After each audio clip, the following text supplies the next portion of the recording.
Right now, wherever you are, there's a good chance it's raining or you're hoping it will. Maybe you're the kind of person who loves a rainy day. Curtains closed, tea going, nowhere to be. There's something about being stuck inside that feels weirdly productive. Like you finally have permission to do all the things you've been putting off. You reorganize something. You start a project. You sit and actually think. That feeling isn't a coincidence.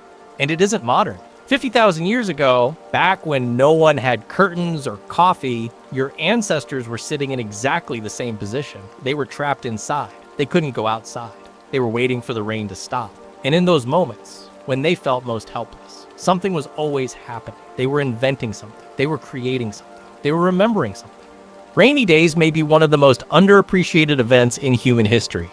Not because of how ancient people coped with the rain, but because of what they built while waiting for the rain to stop. First of all, let's start with what the rain actually meant at that time, because the word disruption doesn't quite capture it.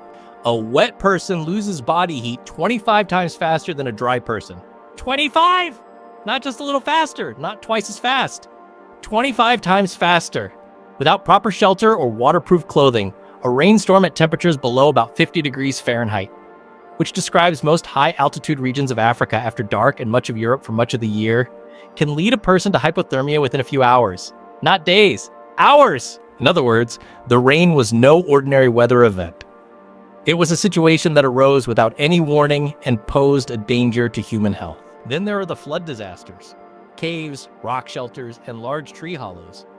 The main places where ancient people lived were usually located near rivers or water sources or carved into hillsides. These were precisely the first places to be flooded. Archaeologists have found thick layers of flood sediment inside caves that were actively inhabited. In some cases, the flood was so violent that the people living there did not survive. The caves suddenly ceased to be used in the middle of the occupation period. The layer following the flood sediment is one of absence. And here's a scenario that never occurred to anyone. When it rained, it wasn't just humans who sought dry shelter. Predatory animals also sought refuge from the rain. In South Africa, there is a cave where human and big cat remains have been found in exactly the same sedimentary layer. Several of these human skulls bear puncture marks that match leopard teeth exactly. This indicates that, at least in some cases, a family seeking shelter from the rain and a leopard seeking shelter from the rain were in the same place at the same time. And for one of them, it did not end well. In other words, hypothermia, floods, and top-tier predatory animals have been lingering in your living room for years, having taken on a new form. The rain didn't just make life uncomfortable. It suddenly crammed danger, shelter, resources, people, everything into a single, barely dry patch of land. And in the midst of all this, there was one thing more important than anything else: fire. Here's what most people don't realize about ancient fire. Keeping a fire burning and starting a fire from scratch are two completely different skills. Evidence of controlled fire use dating back at least 400,000 years has been found in Qesem Cave in Israel and in Wonderwerk Cave in South Africa. This history likely dates back as far as 1 million years. Humans have been using fire for a very long time. However, for most of that history, while many people were likely able to keep a fire going, the number of those who could reliably start a fire from scratch was much smaller. In other words, if your fire goes out in the rain, it will be extremely difficult to relight it, or it might not even catch fire. Some groups carried fire with them. Pieces of charcoal were packed into tinder mushrooms, a woody fungus that can hold a spark and keep it alive for hours without catching fire.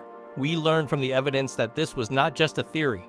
When the Iceman Ötzi was found frozen in the Alps, 5300-year-old body, the oldest naturally preserved human remains ever discovered. He was carrying a complete fire-making kit: a small tinder fungus, flint, iron pyrite for striking sparks, and spare plant tinder. It was kept in a belt pouch. 5,000 years ago, losing one's fire was such a serious matter that people carried special equipment to prevent it, no matter where they went. Therefore, when the rain started, the first thing to do was not to find a dry place. It was to move the fire deeper into the cave, to protect it with hides, to find dry wood, the dried out branches at the base of coniferous trees, which remained usable longer than anything else because they were still protected by the canopy above, splitting wet logs to reach the dry wood inside, using birch bark as tinder, because it contains a compound called betulin that burns even when wet. During a rainstorm, a person's sole task might have been to sit by that fire for hours on end and tend to it for everything: warmth, cooked food, light, protection from predators. The very center of all social life, either continued or vanished along with that flame. Letting it go out wasn't carelessness. In the worst conditions, it was potentially fatal for everyone. All right, the fire is going. You're mostly dry. You can't leave.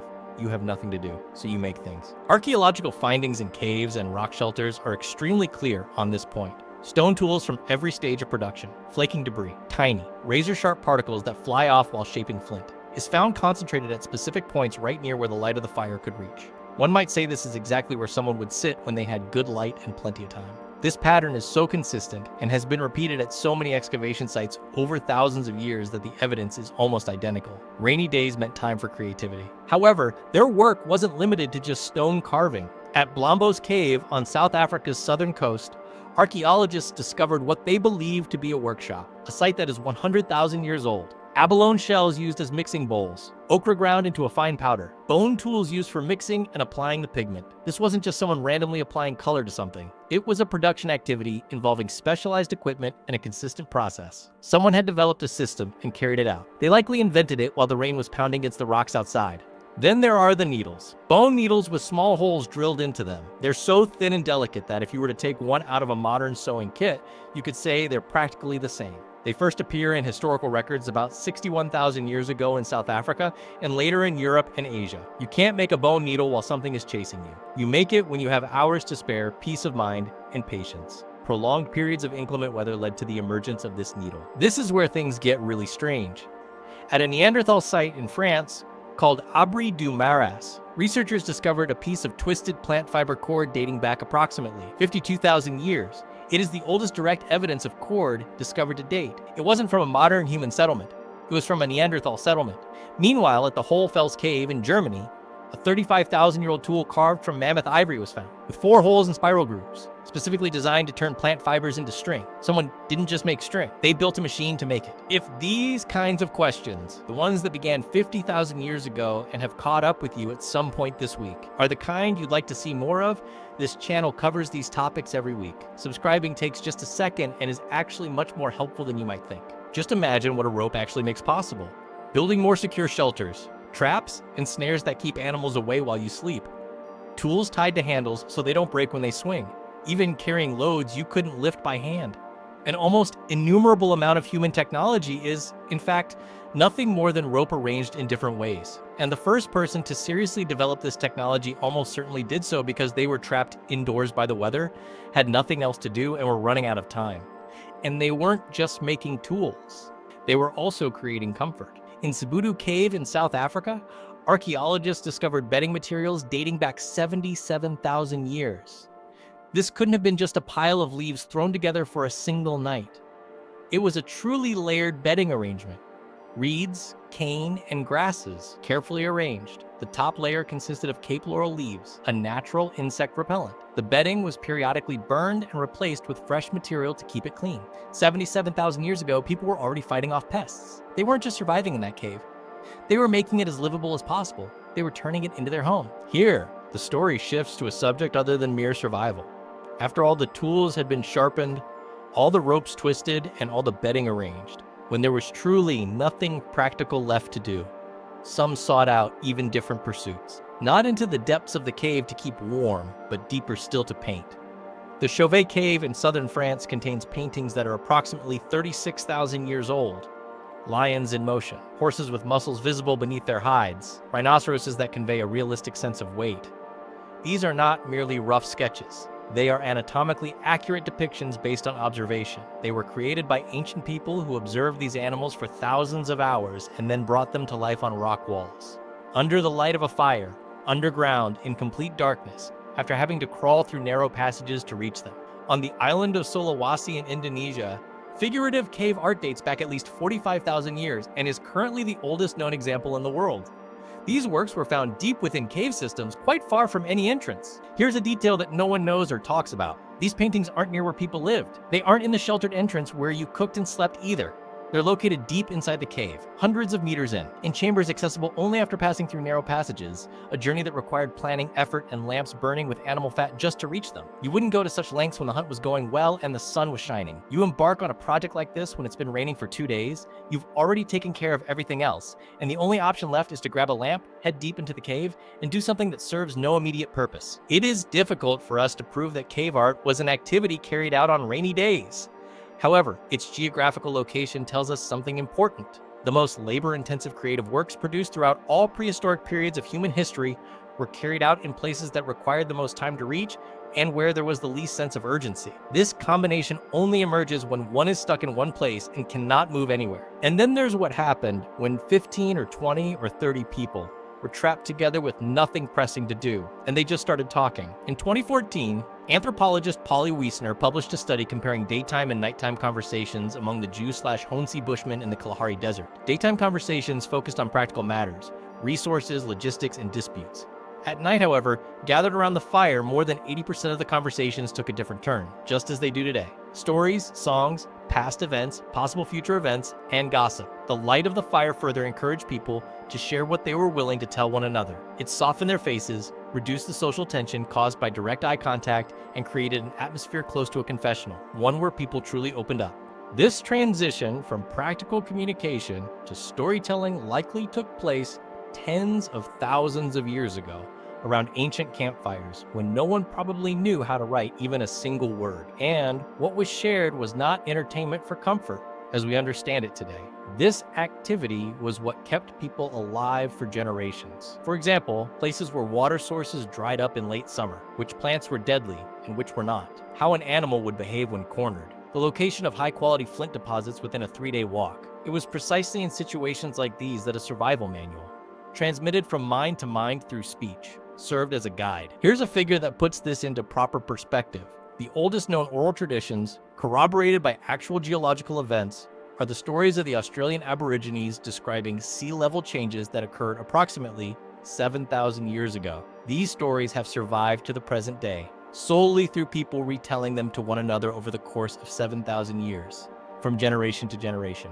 Sitting together, gathered indoors with a fire burning while rain fell outside. Through conversation, 7,000 years of accurate geographical memory have been preserved entirely through the oral tradition.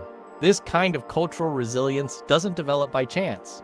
It develops because groups spend an enormous amount of time doing exactly that, sitting together and passing on what they know. Now, here's the part that allows us to look at everything from a new perspective. Rain wasn't always a threat. Sometimes it was an advantage. The moment the heavy rain stopped, the ground had taken on a completely different texture. Soft, wet, detailed. Every animal that moved while you were taking shelter had left a perfect track. Deep tracks, clear, depth, direction, speed. Information that hardened ground could never provide. Some of the best tracking conditions in the world emerge immediately after a storm. The event you thought was so bad it kept you indoors for 2 days had provided you with a precise map of the tracks left by everything that moved while you waited. Of course, the food changes when it rains. Mushrooms spring up overnight after the rain. Tubers are easily gathered from the wet soil. In tropical Africa, after rainstorms, termites appear in such large numbers and so densely that no tools or strategies are needed. You simply gather them up. These are one of the protein-rich foods found all over the world. Chimpanzees do this today too. After a violent storm, they feast on them for hours. Early humans were very likely doing exactly the same thing, probably on a much larger scale. Groups that understood what the rain changed had a real advantage over those who saw rain merely as a means of survival. So, what would ancient people do when it rained for a week? They kept the fire alive because their lives depended on it.